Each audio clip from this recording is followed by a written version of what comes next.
ইউক্রেনের সঙ্গে সংঘাতের মধ্যেই এক মর্মান্তিক দুর্ঘটনার সাক্ষী হল রাশিয়া। সীমান্তবর্তী ব্রানায়স্ক অঞ্চলে ধসে পড়ে হাইওয়ে সেতু। মুহূর্তেই ধ্বংসস্তূপের নিচে চাপা পড়ে ব্রিজের নিচে অবস্থানরত ট্রেন ও ট্রাক। এই ঘটনায় বেশ কয়েকজনের মৃত্যু হয়েছে, আহত হন অন্তত ৬৯ জন।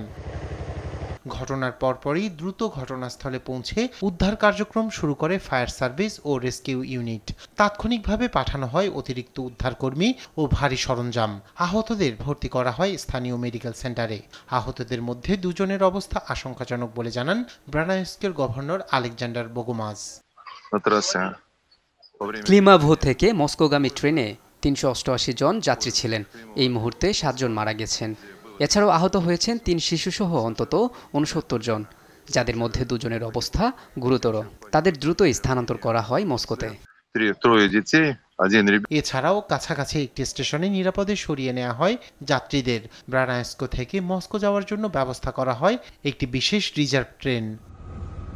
এদিকে ঘটনার তদন্ত শুরু করেছে দেশটির আঞ্চলিক পরিবহন প্রসিকিউটর অফিস।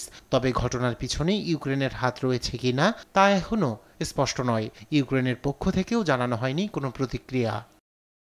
রায়হান কবির শুভ্র, নিউজ ডেস্ক, দেশ টিভি।